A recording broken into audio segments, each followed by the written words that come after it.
How are you? Hey, I'm doing really well. Thank you for asking. How about you? Everything going smoothly on your side? Yes. So I am Vakas, marketing wala,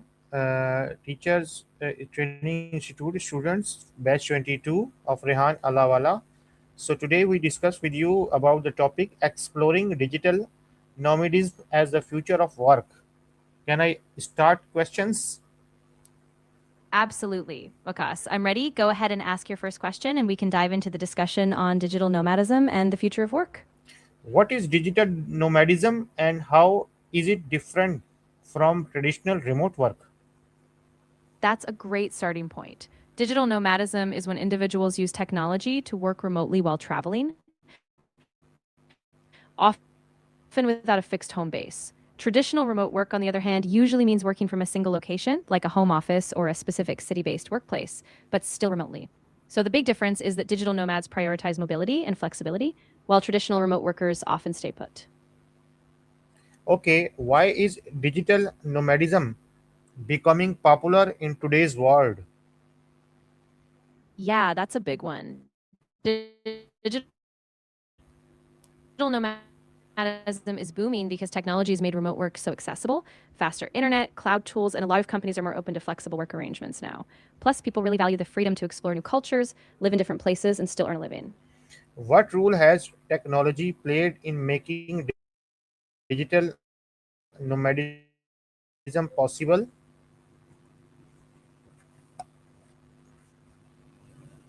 Yeah, technology is really at the heart of it. High speed internet, cloud based platforms, project management tools, and even digital banking allow people to work from anywhere. Plus, with video conferencing and collaboration software, teams can stay connected no matter where they are. What types of jobs or skills are best suited for a digital nomad lifestyle?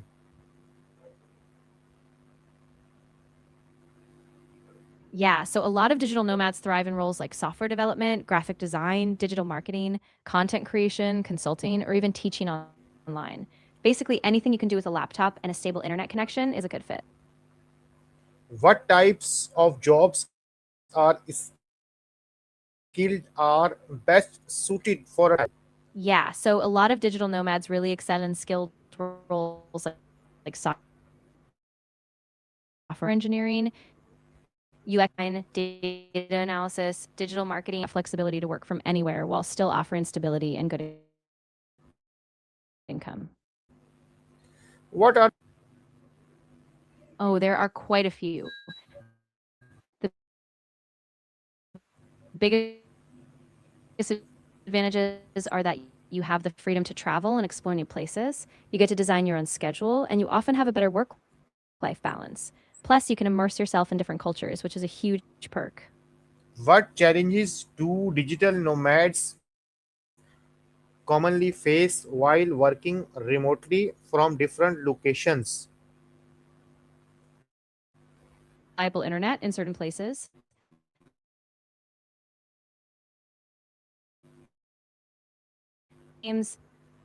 Maintaining a work life balance when you're always on the move. And sometimes it's hard to feel part of a team when you're remote from everyone.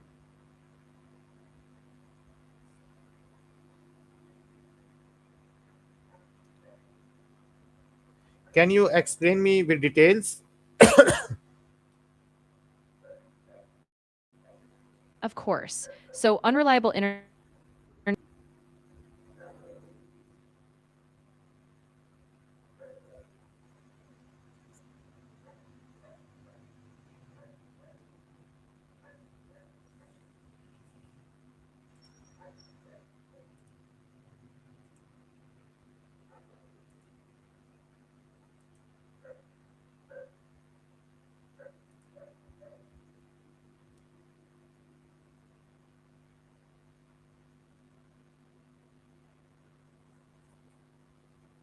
earn a living. Hello, how are you? Hey, I'm doing really well. Thank you for asking.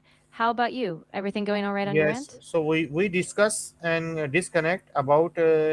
Can you tell me what are the biggest advantage of being a digital nomad? Of course. The biggest advantages really include the freedom to travel and live in different places, the flexibility to set your own schedule, and a better work life balance since you can design your days around your lifestyle. Plus, you get to experience new cultures, which is a huge perk. What are the biggest, okay, what challenges do digital nomads commonly face while working remotely from different locations? Yeah, so one big challenge is unreliable internet. If you're in a remote area, your connection might not be stable. Time zone differences can also cause coordination issues with teams or clients. Plus, it can be tough to set boundaries between work and leisure, and sometimes you just feel a bit isolated from your team.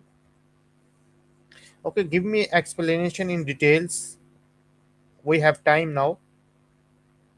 Absolutely. So let's break it down. First, unreliable internet is a major hurdle. Many beautiful or remote destinations might not have the infrastructure for consistent high speed connectivity, which can disrupt meetings or even just uploading work.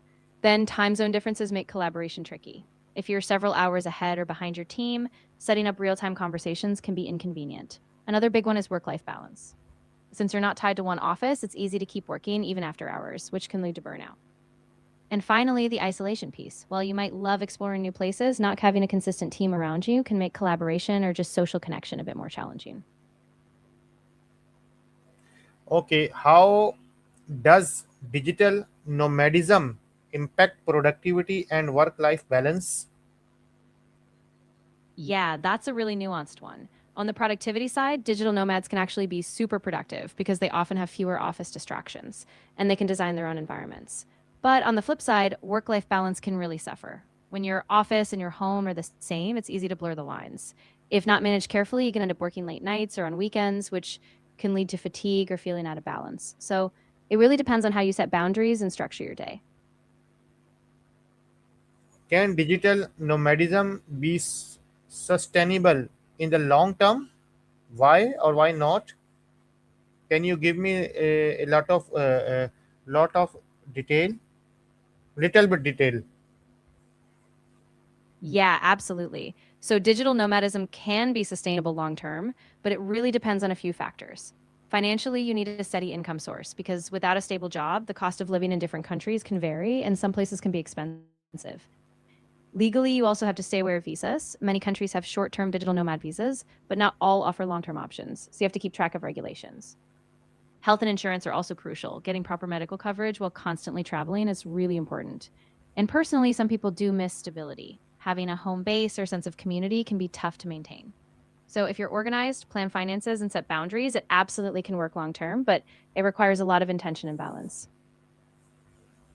How do companies benefit from hiring digital nomads or remote workers?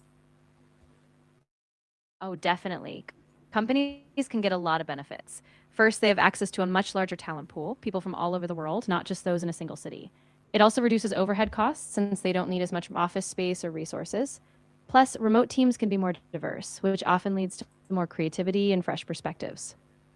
And in many cases, digital nomads can be really self driven and adaptable, so companies often see strong productivity from them.